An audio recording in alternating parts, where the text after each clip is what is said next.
Mass Effect itu salah satu game kayak 3D keren banget pada waktu itu. Tapi nyatanya kita cuman anak SMA yang punya laptop RAM 2 GB.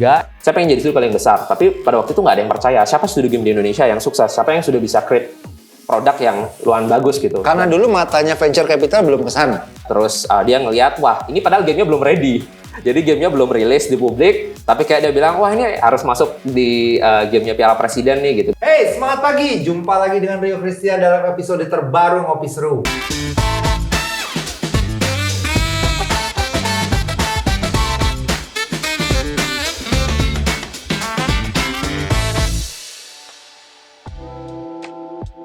Nah, teman-teman sahabat seruput, untuk Ngopi Seru kali ini ya, kita kedatangan tamu seorang anak muda yang luar biasa, salah satu startup di bidang games. Biasa main games kan? Biasa kalau kita main games itu kan biasa lewat mobile, atau kalau enggak kita lewat PC. Nah, kita mau ngulik lebih dalam, bisnis games itu apa sih? Mainnya menyenangkan, kita nggak pernah tahu di belakangnya pada saat produksi kan seperti apa. Nah, bintang tamu kita kali ini adalah Orlando Nandito Nehemia. Halo. Oke. Welcome to the Ngopi Seru, bro. Oke, mantap. Di Ngopi Seru itu, bro, harus tos ngopi. Oke. Ya, ini ritualnya kenapa? Dengan tos ngopi akan membuat segala sesuatunya lebih hangat. Oke, mantap. Saya ngopi dulu, sahabat seruput. Nando, Ya. teman-teman yang nonton acaranya Ngopi Seru ini kita sebutnya sahabat seruput. Oke, sahabat seruput. Iya. Sapa dulu dong. Hai, sahabat seruput. Oke. Bro, Boleh. lu dari tahun berapa sih ngebangun usaha di bidang game dan latar belakangnya apa sih? Oke. Jadi ngebangun usaha game itu udah dari tahun 2013. Benderanya?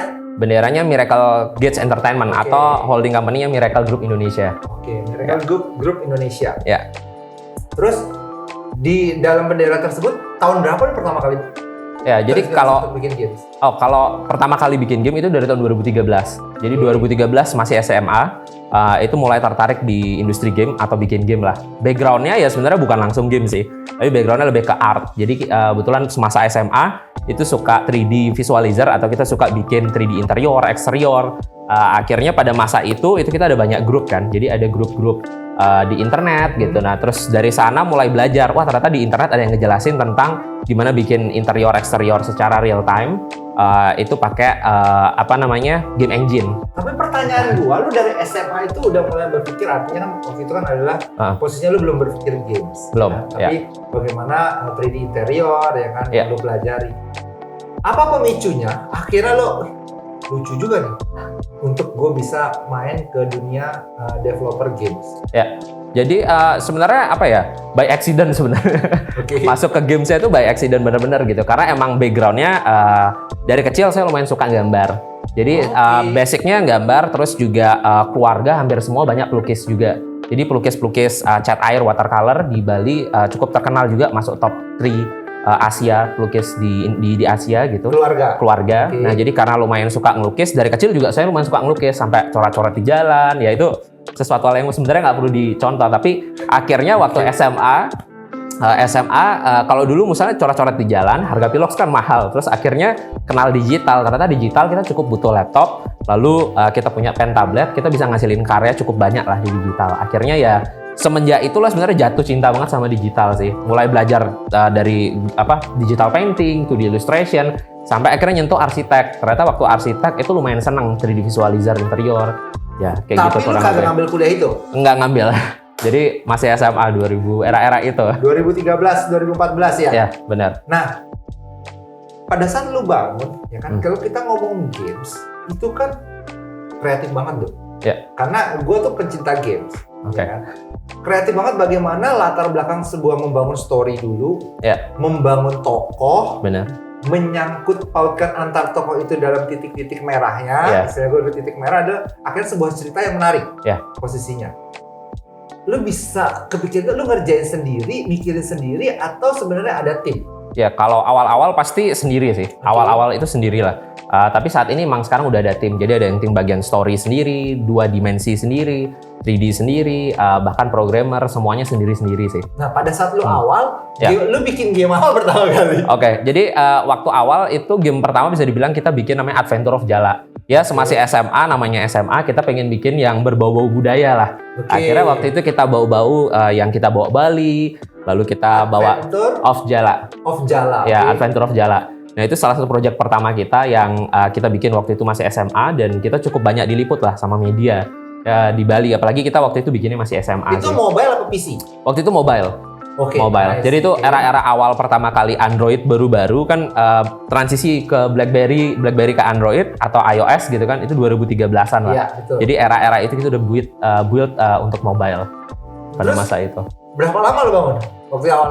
Awal ya namanya pada waktu itu masih baru belajar ya. Oke. Waktu itu kita bikinnya setahunan lah, setahunan Setahunan. lebih kurang lebih. Jadi produknya itu setahun pun masih belum jadi karena kita masih baru belajar. Ternyata awal tuh malah punya mimpi, namanya masih awal ya. Kalau kita bikin startup atau usaha pasti kita punya mimpi gede banget kan. Sama pada waktu itu SMA kita pengen bikin game tuh gede banget. Ibaratnya kita pengen bikin game kayak Mass Effect. Mass Effect itu salah satu game kayak 3D keren banget pada waktu itu. Tapi nyatanya kita cuman anak SMA yang punya laptop RAM 2 GB, internet pun juga pada waktu itu internet secepat masih belum sekarang. secepat sekarang Belum gitu. secepat sekarang. Akhirnya dulu ya kita mimpinya besar gitu kan. Ternyata timnya sedikit. Waktu bikin game apalagi pas waktu itu sendiri itu ngerasa kayak wah bikin game itu ternyata besar banget, nggak cuma sekedar kita bisa art, kita harus bisa coding, kita harus bisa psikologi, harus bisa matematika, banyak hal tuh ternyata di baliknya. Akhirnya ya sudah SMA yang punya mimpi besar akhirnya mimpinya dikecilin, bikin game yang simpel-simpel aja dulu. Akhirnya salah satu title-nya namanya Adventure of Jalak itu. Nah, pada saat lu bangun itu secara Ya. produk berhasil, oke? Kemudian pada saat marketingnya gimana? Nah itu tidak bisa ditutupi ya. Biasanya orang create produk pertama itu pasti fail. Jadi apa yang terjadi ya pada waktu itu kita develop game 1 tahun, gamenya rilis 6 bulanan kita cuma dapat revenue $10. Jadi totalnya $10 aja kita dapat revenue. Nah terus akhirnya dari sana evaluasi lah sama tim. Kayaknya kita harus benar-benar fokus deh belajar lebih detail gitu kan. Karena bikin game itu kalau orang pikir kan bikin game itu pasti seru, fun gitu kan. Iya. Padahal di baliknya banyak pengorbanan. Apalagi untuk kita baru belajar. Banyak sekali hal yang harus kita pelajari. Akhirnya ya udah setelah 6 bulan itu fail kita mau create satu produk lagi. Terus akhirnya benar-benar serius ngegarap produk ini gitu. Akhirnya lu mau sabar meniti karir di bidang dunia games sebagai entrepreneur. Pertanyaan gua, akhirnya sampai sebuah titik lu berhasil secara economic of scale, artinya benar-benar bisa menghidupi lu, menghidupi pegawai-pegawai dan akhirnya berkembang tuh tahun berapa? Lu kan mulai tadi 2013-14. 13-14. Jadi udah mulai benar-benar develop tim lagi itu 2017-2018 lah. Itu baru emang benar-benar kayak oke, kita mau create tim profesional ya. Pada waktu itu emang create timnya kayak berempat. Kita cuma 4 anak muda yang punya mimpi pengen bikin studio game paling besar di Indonesia. Ternyata udah develop lumayan lama dan generate cuma $10. Akhirnya mikirin kayaknya kita harus benar-benar fokus deh. Karena waktu itu tim memang mereka mindsetnya masih main-main aja lah. Terus pada waktu itu saya udah mikir kayaknya kita harus generate revenue gitu. Akhirnya ya udah saya mutusin untuk benar-benar fokus di industri. Teman-teman deh yang fokus belajar dulu gitu. Akhirnya foundernya dari berempat ya tinggal sendiri aja gitu. Nando, berarti kalau gua simpulin, lu tadi berempat, oke? Ya, benar. Dan akhirnya lu mengambil jalan yang berbeda dengan yang lain. Ya. Drop off dong dari kampus. Iya. Jawabannya iya. Iya, ya nggak usah malu tenang. Kalau lu drop off dari kampus tapi lu nggak jadi sesuatu, oke lah, ya kan? Tapi kan karena lu memang punya misi untuk membangun perusahaan lu sendiri, Ya. posisinya. Oke, pada saat lu drop off dan memulai, lu sendiri apa berapa orang di awal karir tuh? Sendiri, benar-benar sendiri. Sendiri? Benar-benar sendiri. Ya. Sendiri. Terus akhirnya apa yang lu kerjain tuh untuk pertama kali membuktikan bahwa gua harus fokus di sini nih? Oke. Lu bikin game apa? Lu ngapain?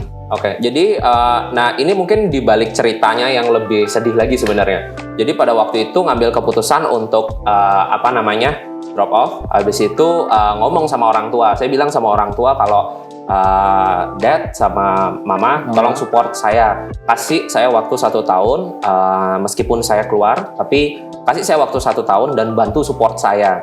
Ketika saya ngomong kayak gitu, orang tua ya tentu jawabannya iya, pasti mensupport gitu. Meskipun awal-awalnya, lu kok kamu ngapain udah dapat beasiswa, udah bagus gitu, kok ngambil keputusan itu. Terus ya udah singkat cerita ngambil keputusan untuk keluar. Ternyata pas keluar ya kita selalu ya ketika kita berekspektasi bahwa sesuatu berjalan dengan baik pasti shit always happen. Oke. Jadi pada waktu itu ketika kita udah maksudnya ketika saya udah planning oke, saya mau gini saya mau belajar keluar, orang tua bantu support. Ternyata 1 bulan setelah saya keluar orang tua pisah. Jadi orang tua pisah, sedangkan orang tua pisah waktu itu ninggalin cicilan 2. Jadi itu udah tinggalin cicilan gitu kan. Terus akhirnya singkat cerita mau nggak mau kan mindsetnya udah gimana cara generate revenue. Iya. Akhirnya pada waktu itu udah karena punya skill mutusin untuk freelance. Ya udah ngambil keputusan untuk berhenti. Akhirnya mutusin untuk freelance. Freelance pada waktu itu banyak ngerjain art, ngerjain game juga. Ilustrator berarti ya? Ya, ilustrasi, terus juga video editing, semua lah palu gada. Jadi pada waktu itu apapun yang bisa generate duit saya lakuin gitu untuk kerja gitu. Karena emang nggak ada pilihan, nggak ada opsi. Terus akhirnya singkat cerita ya dapat opportunity untuk bikin games, dapat kesempatan freelance banyak ngerjain games orang. Dari sana mulai kekumpul modal, akhirnya mulai kayak udah deh nih mulai bangun gitu deh, mulai bangun serius gitu. Kalau dulu create berempat kita kayak saya pengen jadi orang paling adil. Ya udah deh kalau ada apa-apa kita bagi semua sama rata gitu. Ternyata justru malah saya nggak adil ke diri sendiri gitu. Akhirnya malah yang kerja saya aja, yang lain kok ya udah. Tapi penghasilannya sama. Penghasilannya sama. Okay. Nah karena ya biasa masih muda kita belum punya pengalaman, ya udah akhirnya setelah itu freelance mulai generate uang revenue, mulai bisa macam-macam, akhirnya mulai bisa scale up. Kayaknya emang ketika udah kliennya lumayan banyak, kayaknya emang harus hiring orang secara profesional dan kayaknya udah mulai fokus deh harus emang create tim lagi. Terus waktu itu 2017 puji Tuhan banget dapat kesempatan dari Samsung jadi salah satu brand ambassador Samsung lah. Okay. Jadi kayak jadi top 5 developer di Samsung dan jadi brand ambassador nomor 1 pertama gitu. Nah dari sana itu kayak diajak ke luar negeri, diajak kemana-mana dan lihat developer lain. Bukan pameran, tapi kita kayak conference. Jadi kayak misalnya Google, Apple kan misalnya kalau kita tahu ada Apple WWDC. Benar. Conference developernya. Google juga ada Google Developer. Nah waktu itu Samsung juga punya gitu. Nah waktu itu dapat kesempatan untuk jadi top developer Samsung dan dikirim ke berbagai macam daerah. Dari sana belajar. Waktu itu pas di luar di San Francisco sempat ketemu sama developer lain. Saya suka tanya, ini dibikin berapa lama? Dibikin rata-rata 4 bulan, 6 bulan. Dalam hati itu kayak, wah aku bikin gini 2 minggu jadi gitu. Jadi ngerasa... Serius? Di sana itu karena perfeksionis atau karena sebenarnya otak orang Indonesia lebih jago kalau bikin gituan? Nah, pada waktu itu emang ngeliat produknya kayaknya sebenarnya kalau secara personal itu develop 2 mingguan, 3 bulan jadi gitu. Okay. Terus waktu tanya ternyata developnya 4 bulan, 6 bulan gitu kan. Wah, lama banget. Pas balik itu ngerasa kayak kita bisa lah bersaing gitu. Okay. Kalau dulu kan mikirnya rata-rata orang kulit putih pasti dia lebih canggih, lebih pintar gitu. Ya. Ternyata enggak gitu. Pas pulang benar-benar udah deh aku serius deh garap kantor lagi. Karena waktu itu 2017 punya mimpi 2020 studio harus jadi paling besar di Bali. Dan waktu itu ya udah singkat cerita dari tim mulai hiring berdua, singkat cerita tim kita naik jadi 30 dan 2020 kita bisa berapa orang sekarang? Studio paling besar. Sekarang sebenarnya tahun ini kita ada di 50-an orang tahun ini. Awal tahun. Oke, berarti kan posisinya 2017 2018 lu starting 2 orang. 2 orang. Ya kan pegawai. Dan sekarang akhirnya berkembang nyampe ke 50 orang. Ya. Menarik journey atau perjalanan hidup lo yang gue tangkap adalah titik baliknya itu pada saat lo dapet kesempatan ya kan dari Samsung ketemu sama para developer di Amerika San Francisco. Yeah. Yang lo lihat bahwa developer kita orang Indonesia atau Asia nggak kalah sama mereka. Iya, benar. Benar. Nah, yang gue mau bilang gini loh, teman-teman sahabat seruput, bahwa seringkali diri kita ya kan meremehkan kemampuan dari diri kita sendiri. Sebenarnya kita ini hebat kok, tapi kadang-kadang kita ngelihat orang lain itu lebih berkilau, lebih jago, ya kan? Please, kadang-kadang ceklah toko sebelah, ya kan? Buka mata wawasan lebih jauh, ya kan? Di sana akan dapat satu self confidence untuk diri kita yang membuat diri kita bisa melangkah lebih jauh kayak Bro Nando. Gua tarik ke sekarang, ya kan? Berarti lu sudah melewati ya kan startup yang gue sebut masa survival. Yeah. Kenapa? Startup itu problem klasiknya adalah modal. Yeah. Kemudian yang kedua adalah akuisisi market. Ya. Secepat mungkin untuk exponential growth-nya. Artinya Ya. pertumbuhan harus cepat, ya kan? Ya. Yang gue lihat seringkali startup yang lain adalah fundraising games. Jadi gue bangun startup, gue cepet-cepet harus nyari permodalan segala macem. Ya. Dari yang lu cerita sama gue tadi, kayaknya lu nggak ngambil jalur itu. Ya. Tapi lu ngambil jalur bootstrap. Artinya dari modal lu sendiri, lu kumpulin segala macam sampai akhirnya berkembang sekarang. Ya. Sebenarnya kan bisa. Lu ngambil jalur ini lebih cepat untuk lu dapet uang. Ya. Karena kan publisher itu di luar negeri banyak banget yang Ya. bisa kasih dana ke lu. Kenapa?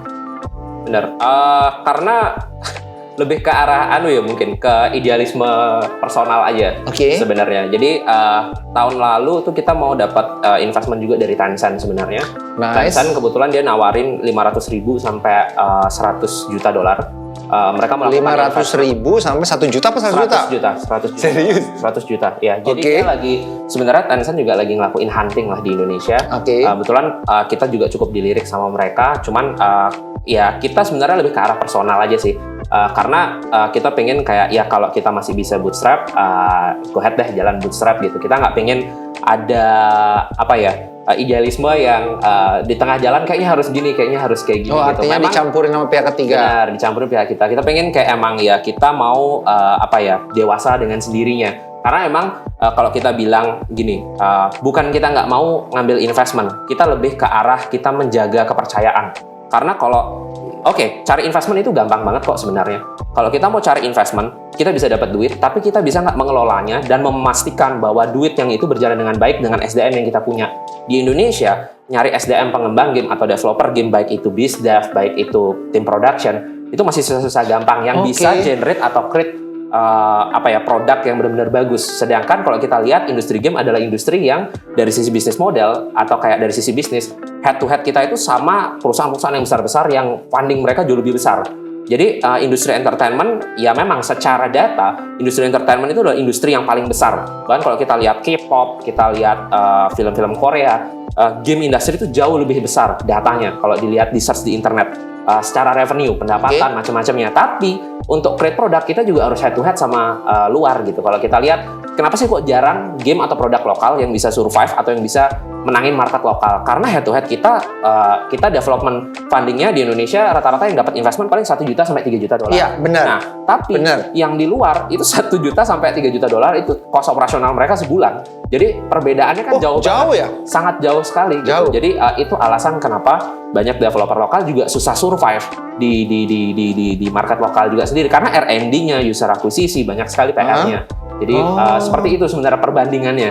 Karena emang industri entertainment atau kita bikin game faktor X-nya banyak. Kita harus gimana cara mainan psikologi. Di game itu ada psikologi juga, psikologi warna. Kenapa kok orang, contoh misalnya, kenapa banyak orang suka main game yang itu aja? Salah satunya mereka itu nyaman dengar sound-nya, dengar apanya. Sedangkan itu ada risetnya. Mereka itu belajar untuk create itu gitu. Jadi nggak cuma sekedar nongolin, nggak cuma sekedar nampilin. Jadi experience-nya. Nah, gimana untuk nge-create experience itu butuh tim yang kuat. Nah, rata-rata kalau di Indonesia aja atau kayak di luar negeri gitu kan ya, minimum aja junior itu rate-nya udah 4.000, 6.000 dolar. Itu junior. Wage-nya, gajinya. Banget. Iya, range gajinya. Itu udah minimum aja gitu. Rata-rata senior itu bisa sampai 100.000, 200.000 dolar. Artinya cost production-nya di luar tuh lebih mahal, jauh dong. Sangat jauh. Makanya kalau publisher mendingan dia nyari ke Asia dong. Artinya kebanyakan ke Indonesia bagi dia murah banget dong. Benar, kebanyakan kayak gitu. Makanya kayak salah satu kenapa Cina jadi salah satu negara yang studio production-nya paling besar, Cina, Korea. Karena rate production mereka pada masa itu jauh di bawahnya US gitu, Eropa gitu, Eropa kayak gitu. Itu karena lebih murah. Tapi juga kalau kita bisa bilang karena mereka kayak kita juga studio kita saat ini sebenarnya mindsetnya sama kayak Cina. Jadi kita lagi belajar untuk fokus ke services dulu, ke B2B dulu, kita bantu support untuk create sesuatu sehingga kita punya pengalaman one day 1-5 tahun ke depan kita udah bisa jual rate kita jauh di atas rate rata-rata. Nah, itu yang kita lakukan karena Cina 10 tahun yang lalu mereka nggak punya production yang jauh lebih bagus dari luar tuh nggak, tapi sekarang dia udah punya 20-30 kali lipat productionnya jauh lebih cepat. Jadi salah satu perusahaan mungkin kalau tahu Mobile Legend, production Mobile Legend itu di kantornya satu hari itu diganti 3 shift. Jadi satu tempat kerja itu diganti 3 shift. Kantornya itu productionnya 24 jam. sebegitu cepatnya atau sebegitu masifnya industri ini sehingga mereka kayak benar-benar create konten sekreatif mungkin untuk bisa head to head sama market saat ini. Nah, bagaimana kita developer lokal bisa compete sama mereka? Sehingga banyak faktornya. Nah, kita pun saat ini kita nggak mau mendapatkan investment, tapi kita mencari orang yang tepat. 2018 saya datang ke semua venture capital di Indonesia. Saya bilang bahwa saya pengen jadi studi paling besar di Bali, di Indonesia gitu kan. Waktu itu kita banyak melakukan penolakan. Ada 40 lebih venture capital yang sudah saya datang. Visi yang saya datangin dan saya raise fund lah pada waktu itu gitu kan. Saya pengen jadi studi paling besar, tapi pada waktu itu nggak ada yang percaya. Siapa studi game di Indonesia yang sukses? Siapa yang sudah bisa create produk yang lumayan bagus gitu? Karena dulu matanya venture capital belum ke sana. Lihatnya. Benar, tapi bisa dibilang juga kalau kita lihat venture capital atau investor di Indonesia rata-rata mereka follower, bukan create sesuatu apa di depan. Siapa masuk yang lain ikut-ikutan. Benar. Contoh misalnya, fintech yang lagi keren, mereka masuk ke fintech. Apa yang lagi keren, semua masuk ke sana. Jadi bukan tipe yang melihat, ya bukan berarti kita juga ngerasa bahwa kita the future. Nggak salah juga sih ya, karena memang karena mereka yang punya duit, mereka juga resikonya tahu lah. Tahu dia. Mereka memikirkan resiko itu kan. Nah, itu dia yang kenapa ngebuat industri game di Indonesia itu sangat susah berkembang karena kita nggak pernah punya kesempatan untuk bisa create sesuatu yang besar. Sedangkan kalau dibilang talent kita hebat-hebat, tapi ya hebat-hebatnya cuma satu orang, ada yang di sini, ada di Disney, di mana-mana, mereka semua pecah-pecah. Nggak ada yang bisa untuk create karena emang productionnya budgetnya besar banget, mahal banget. Padahal kalau kita bilang budaya kita, culture kita itu sangat bisa banget dieksplorasi ke sana. Tapi kalau sekarang kan sudah mulai mereka melek bahwa bisnis games ini gede banget cuannya untuk mereka kalau mau invest. Benar. Posisinya kan. Benar. Tapi balik lagi talentnya. Kita mencari talentnya, siapa yang bisa dipercaya. Orang mau melakukan investment harus ada orang yang bisa dipercaya. Kita salah satu orang yang mau dapat investment, tapi kita juga masih bentar dulu. PR-nya adalah bukan top levelnya juga, tapi ke bawahnya ini. Ke bawahnya ini kira-kira bisa nggak untuk create ini. Sedangkan rata-rata investor, mereka nggak mau invest ke tim atau ke produk yang timnya masih di-develop. Dalam artian, sedangkan kita nyari SDM industri game itu masih susah sekali. Oh iya benar, di akhirnya Indonesia kalau nggak susah. mau, salah satu yang kita lakukan adalah kenapa kita nggak mau ambil investment, ya biar kita bisa, meskipun tim kita besar, kita punya mindset yang kita kayak kapal kecil bisa belok-belok kapanpun. Jadi, talentnya nggak ada, kita create. Jadi saat ini ya banyak talent-talent di kita itu kita create benar-benar. Dari nol akhirnya ada yang dari nol, ada tim yang kita setengah jadi, akhirnya sekarang jadi memperkuat tim di tempatnya. Nah, saya nih gue tuh bangkir. Selalu hitungannya kalkulator. Ya. Dari tadi gue baru dengar tuh angka $10 posisinya.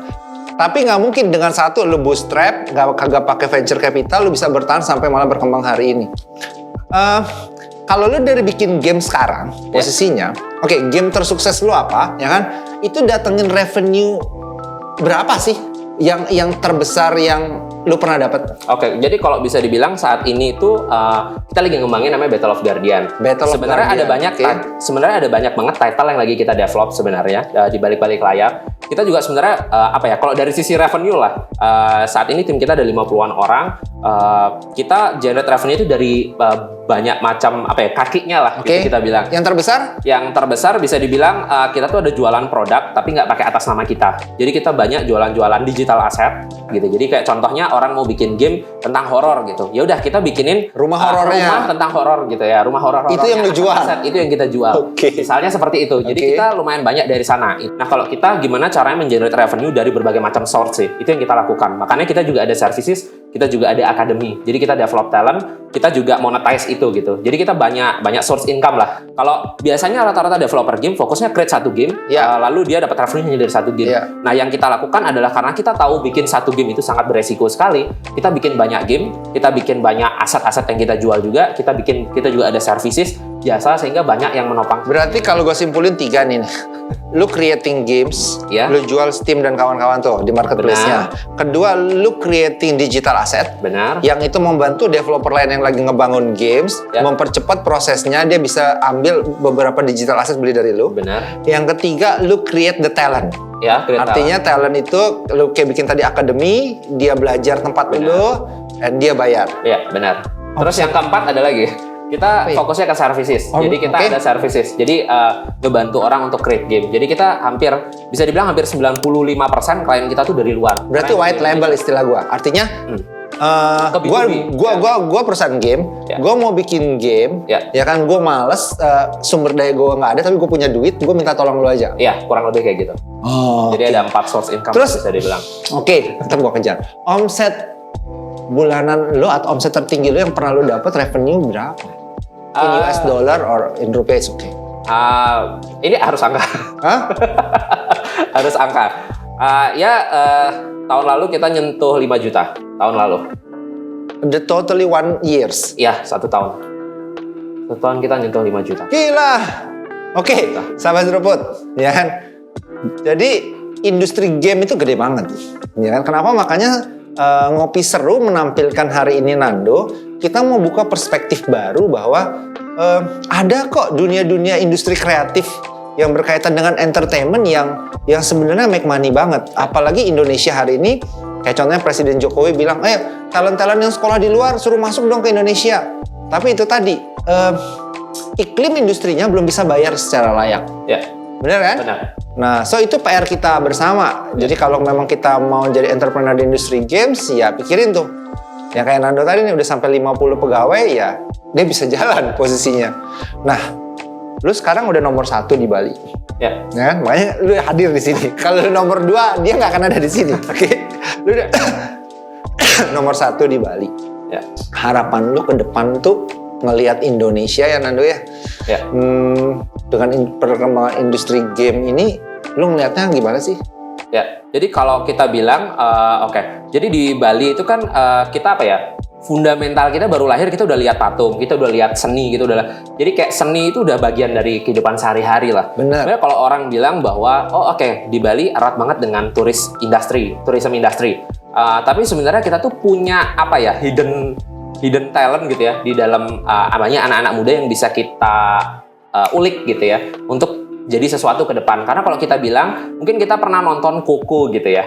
Oke. Coco itu kan film Disney yang kalau kita lihat historinya sangat erat sekali dengan kita di Bali. Iya. Jadi kalau di Bali itu kita ada leluhur dan lain-lainnya. Itu pada Gua tahu kalau itu. Coco banget gitu loh. Dia nontonin apa arwah mendiang nenek moyangnya kan di Iya, benar. Meksiko banget. Padahal sebenarnya itu bisa dijual dengan nilai yang tinggi banget. Nah, Iya. saya percaya kita di Bali itu gampang banget mengulik itu sih. Jadi kalau di Bali sendiri atau kayak kita ya di Indonesia, tentu kita PR-nya pengen gimana ya di Bali ini punya sesuatu entah gini mungkin lebih ke big goals perusahaan besarnya. Jadi kita di Miracle Group tuh kita punya mimpi 2040 kita pengen jadi the next Tanzania Indonesia. Sampai saat ini kita sangat intens sekali melakukan investasi untuk develop talent. Lihat berlian-berlian yang nggak kelihatan karena berlian itu kan cuma ada di bawah tanah banget kan. Karena itu kita biasanya suka hunting. Berarti Kita kuncinya datang, talent develop. Ya kuncinya talent. Industri kreatif kuncinya di talent. Apapun itu, entah itu app, startup, game atau entertain industry video dan yang lain-lainnya itu kuncinya di talent. Oke. So, yang hari ini mau sekolah ya kan, masih banyak pekerjaan alternatif ya kan, nggak harus jadi bankir kayak saya, nggak usah jadi pengusaha tapi bisa di industri kreatif di bidang games. Duh, gue pernah dengar, gue tetap ngulik nih informasi tentang lo. Pernah ada Piala Presiden, ya kan, pakai games lu. Ya, benar. Lu cerita dong, itu kebanggaan banget sih posisinya. Ya. Jadi itu salah satu produk yang tahun ini juga kita akan ada di Piala Presiden. Tahun ini? Tahun ini, kemarin kita ada di event ISF, itu International Esport Event. Kita ada juga gamenya di sana. Tahun ini bakal ada lagi. Jadi itu salah satu produk yang kita bilang Battle of Guardian. Nah kita waktu itu ngelihat, kita lagi develop satu produk namanya Battle of Guardian. Ini fighting game.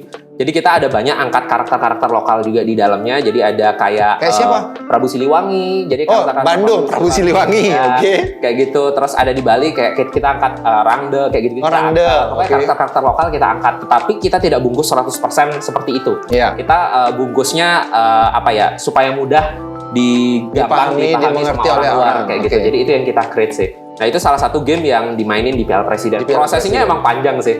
Jadi sampai kepilih. Kebetulan waktu itu ada menteri datang ke kantor juga. Terus dia ngelihat, wah ini padahal gamenya belum ready. Jadi gamenya belum rilis di publik. Tapi kayak dia bilang, wah ini harus masuk di gamenya Piala Presiden nih gitu. Game ini bagus banget. Tapi sekarang Battle of Guardian orang udah main kan? Orang udah main. Jadi sekarang udah bisa di-download juga di Steam, di itch.io. Kita bulan ini bakal rilis di Epic juga untuk yang Battle of Guardian. Keren. No, thank you banget ya Ya. udah hadir di acara Ngopi Seru. Siap. Kita keluarga besar Ngopi Seru ngedoain ya kan Nando berserta tim makin besar, makin sukses Amin. ke depannya dan makin memberi suatu hal bahwa Indonesia itu penuh dengan talent-talent muda yang berkualitas. Ya. Indonesia itu penuh dengan kreativitas terkait games, nggak kalah. Ya. Dan kita nggak cuma market. Orang kulit putih bilang kita nih Asia is a market. Ya. Tapi sekarang kita yang produksi. Ya. So kita doain semoga kedepannya makin diberkati, makin sukses. Amin. Tos bro. Oke. Good luck ya. Thank you. Oke, demikianlah Ngopi Seru hari ini bersama Bro Nando. Ya kan, semoga banyak inspirasi, banyak insight yang teman-teman sahabat seruput dapat. Sampai ketemu di episode selanjutnya. Bye-bye!